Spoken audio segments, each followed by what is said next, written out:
Welcome to the podcast, Dreamy Cappuccino, where stories, musings, and memoirs fill your cup with inspiration. Get your headphones on, find your favorite chair, and close your eyes. It's time to hit the reset button, and for this hot, foamy cloud of caffeine to take you away on a journey into your imagination. It's time to wake up and go to dreamland. Mirat and Tschibidad, a peculiar friendship. Part 1. There was a lion which wasn't your usual lion. I'll explain why shortly. He grew up in a remote country where all of the lions were known for their powerful and strong roar. I know, all lions' roars sound powerful and strong, but in this place it was even more majestic, even more powerful. It sounded as if someone was playing a trumpet. Not only one trumpet, but more like a whole trumpet orchestra, playing a march. This is why these lions were also called the trumpet lions. As I've said before, the lion I'm talking about was different. He looked exactly the same like all the other ones, but he didn't trumpet his roars. Worse, he couldn't roar at all and only chirruped like a bird. While the other young lions started with their first roars, this lion started with his first chirrups. His mom got quite a shock when she first heard him chirrup. My first child, and then such a disaster, she thought. All the other lions gave her strange looks and shook contemptuously their heads while trumpet roaring. The lion's mother got very sad, and she started to seriously contemplate abandoning the child in the wilderness.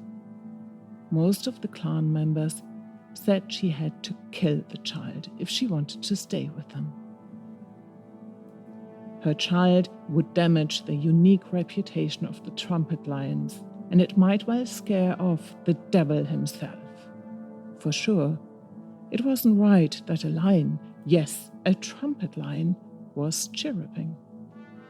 Everybody felt certain about that, and if there hadn't been a reputation to protect, they probably couldn't have helped themselves but to rock with laughter about the ridiculousness of a lion chirruping instead of roaring. In addition, it seemed a weird language nobody could understand. The young lion grew up apart from all the others, and soon he fell silent, because he couldn't cope with the reactions he was causing when he opened his mouth. The lion elder issued the mom with an ultimatum.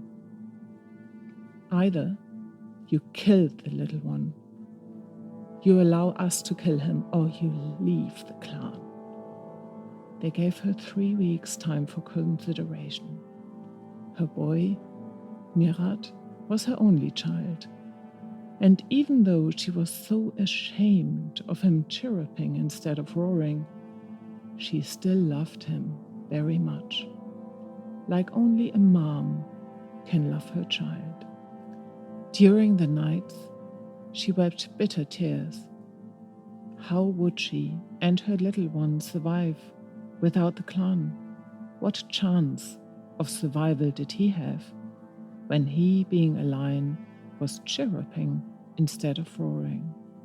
Whatever the consequences, she had to make a decision.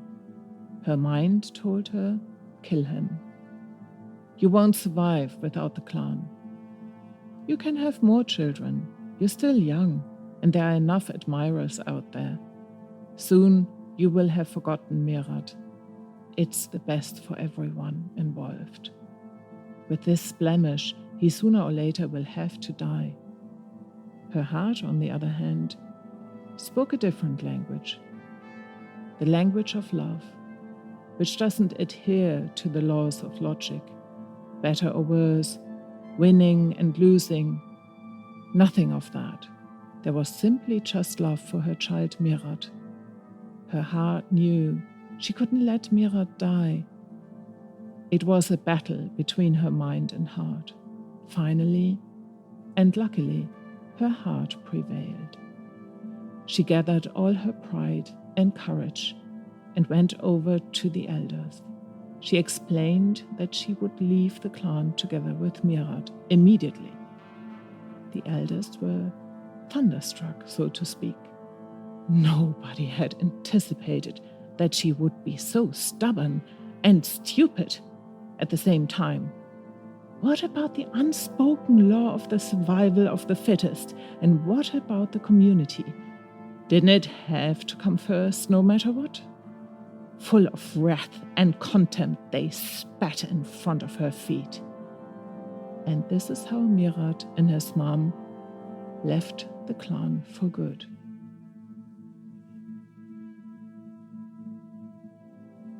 On the other side of the world, in a very, very distant land, there was a bird, which was different to all the other birds. The birds whom he originated from were very much known for their melodic chirruping and reminded many of the music by Mozart, his virtuoso play with the lightness of being. That's why these birds are called the Mozart birds.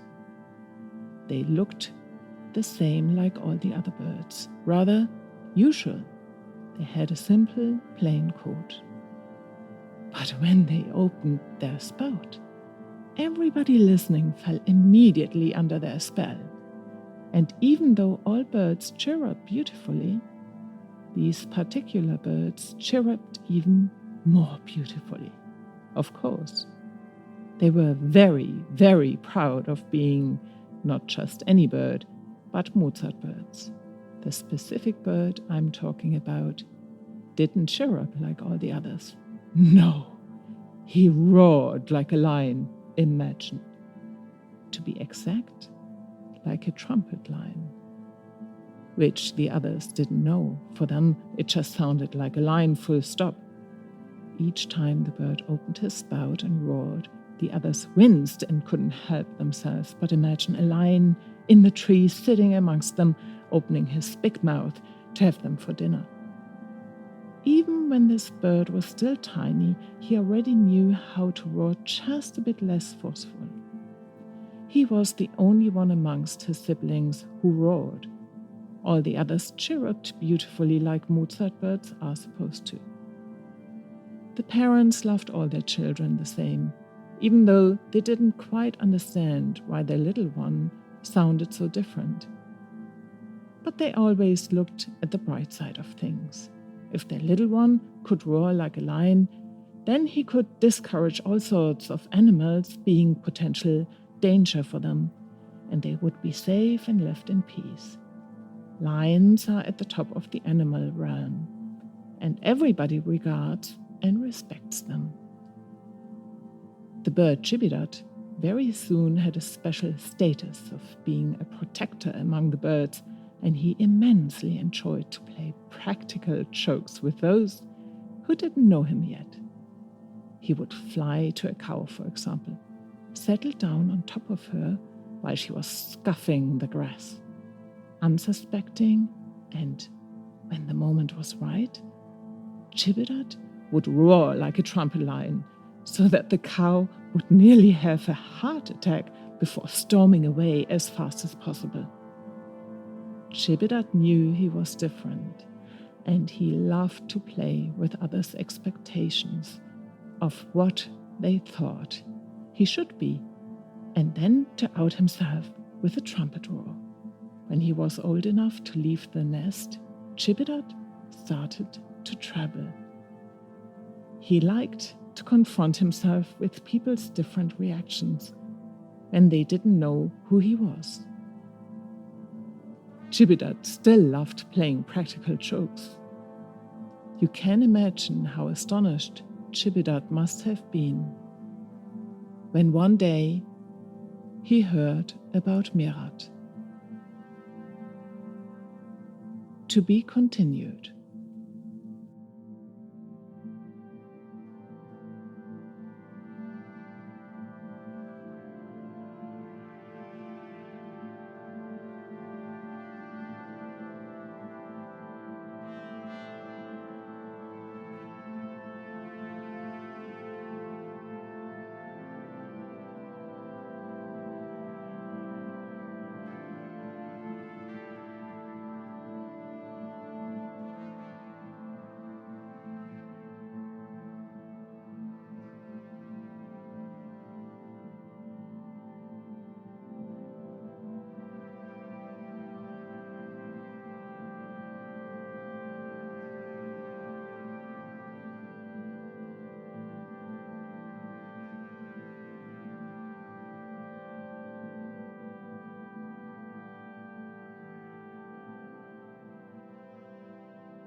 Thank you for listening to this episode of Dreamy Cappuccino.